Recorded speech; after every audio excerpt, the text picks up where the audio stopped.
My 15-year-old son got his girlfriend pregnant on purpose over Christmas break in hopes that it would persuade me to move our whole family to be closer to them, but when I found out 5 months after and shut him down, he called me disgusting. I, 30F, have a child, 15M, we'll call him Ollie, plus other children aged 2, 6, 9 and 11. As you can tell by my own age, I was teen parent. I was lucky and we married at 18, still married, healthy relationship, worked our way out of a very dire situation, graduated, started a trade etc., and we are comfortable, stable in all ways. This information is relevant. Ollie has been friends with this girl, we'll call her Bree, since he was 7 years old. Their family used to live in the same city as us and went to the same school, same friendship group. We know her parents and are long-distance friends ourselves, not close friends but say hello when the kids are on video chat, had drinks together before.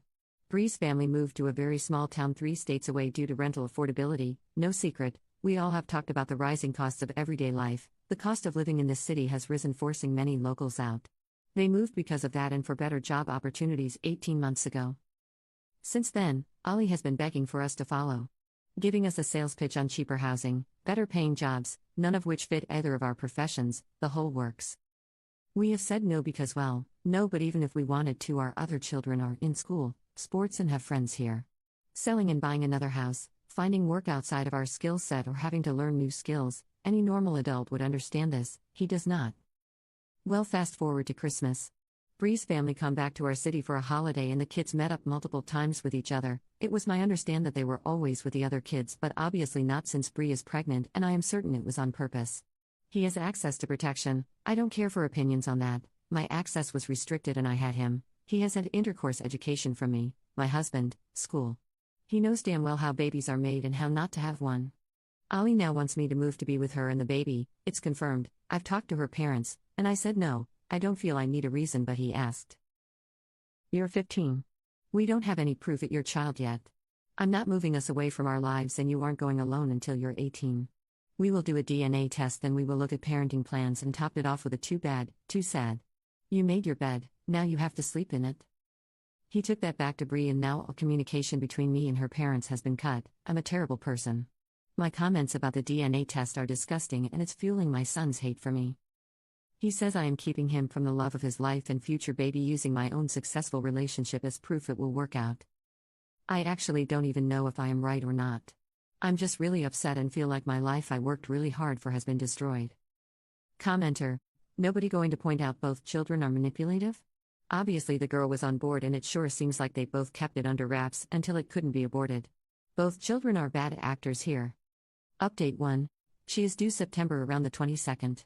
So no, there is no option for abortion. I don't think that or adoption ever was. Ollie admitted it was on purpose last night. Apparently, it was Bree's idea first as a joke that turned into a plan together. Bree's parents will only pass messages through my son and I have heard this for myself. I stood outside the door and listened to them tell him tell you mother, insert info below, because I know I will just go off on her about that BS still. They are talking bad about me with my kid. They are appalled I would think that way of Bree when I have known her for more than half her life and do not wish to talk to me. I will not allow him to move out there alone.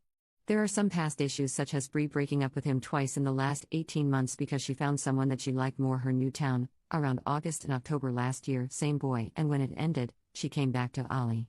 Bree is a nice girl but her behavior is toxic and has been since a child. Her mother and stepfather are nice but the relationship is unstable, the house is chaos, 9 children combined, blended family and 2/3 teens with serious mental health struggles. He would be leaving stability for chaos and no structure. I want a DNA test, I will not budge on that. I'm close to cutting his contact totally at this point because they are only empowering him and reinforcing his behavior towards me and his father. His father is a man of few words, which is unhelpful. So far he's backed everything I have said and only really chosen to say you have the intelligence of a pair. Commenter: he's 15. You get to make the decisions and you are doing the right thing. No way can you move your whole family because of this. The responsible thing is to do a DNA and set up a parenting plan. He won't like your decisions, but that's too bad. Sometimes being a good parenting is making decisions our kids hate us for. This is a result of their bad decisions, not yours. Update 2. Things have gone south even further. At this point, husband and I have been blocked on all social media and numbers blocked, but the communication with Ollie has continued. Ali gave us Bree's parents' email address to send an email to, but before using that, I asked him to video chat Bree with me there, and then I could ask Bree to please get her parents so I can talk to them about this and tell her that if they were going to continue to refuse, then I would be blocking all contact to Ali and communication until this is resolved. I told Ali this before the call. At first, he flipped out about it, but it was this or I cut communication completely. I do think he understood that it is not okay that her parents are speaking to me through minors, and he said himself he would like us to talk to each other. Bree joined the call and hung up when she saw I too was there. Ali called back a few times and she didn't answer. She asked via text why I wanted to talk to her, and Ali told her that I wanted to speak to her mother, and if we didn't resolve the communication issue, then all contact would be ended until her parents made contact with us and we make a plan for the next few months, including DNA and then birth arrangements. Said that if the baby is his, we will travel there for the birth and first few weeks after. He told her that I personally think it probably is his baby, but I want to be sure and make sure everything is done right from the start. Well, Bree blocked him with a reply, and he is totally heartbroken, not eating, sitting in his room all day and night, not mad at me surprisingly, very, very sorry for him and to us, sad about it all, and I think regretful. He even asked me if there was a way to undo it for himself. I haven't talked about signing over rights, a male abortion his father called it, because I think he's just upset right now. A mutual friend of Bree and Ollie's here in our hometown showed him a few posts she has made in the last 24 hours. Things like "It's you and me against the world, baby girl," and memes about deadbeat dads. She'd also announced the pregnancy, which she hadn't done yet, and the post had some single mother facts and quotes. Ollie's friends knew about the situation, and a few were under the impression he had dumped her and the baby going by the post, but when he explained that what had happened, they all rallied for him in the comments. I said not to, and now she's blocked them, and we can't see what she has posted. This is just a nightmare. I have had a plan personally, not set, but something I wanted to talk to her parents about, but I don't even want to waste my time at this point. Ali gave us Bree's parents' email address to send an email to with said plan. Basically, Bree does DNA blood test. We will pay the full $1,500 for it. If it is his baby, we can book flights and plan to be there for the first month. I'll stay too with Ali, maybe even the whole family, and then we can also work on a parenting plan and getting into mediation for a judge to sign off on it. Ali's father and I spilled for the first 7 months of his life, so we have done this before and we know the process. But at this point I think I will just leave it to settle before sending an email. Commenter: reality is about to hit that kid like a fudging train. Update 3. Ali's friend was able to see her Instagram through an old account, different email. I don't use Instagram enough to know what that means, but it meant they weren't blocked when they reactivated. They found the pregnancy announcement post, and if you scrolled across, it showed a digital copy of the scan Bree sent us as a 16-week scan, apparently the first scan she had at the OB. That is dated 0404 and clearly says GA 19 plus 3 weeks, making an August due date, I believe, or very early September. This would not line up with the due date given to us, but does line up with when her parents told me she was pregnant mid-April. They told us we've had the pregnancy confirmed and sent a photo of the printed pic, which the date isn't on there. I actually think it may have been cut off the top. I haven't told Ali this yet because I want to be sure. I am very concerned about his mental health at the moment and taking that into consideration. But unless she gave the wrong period dates and the baby measured only 16 weeks, then it's not possible for it to be our son's.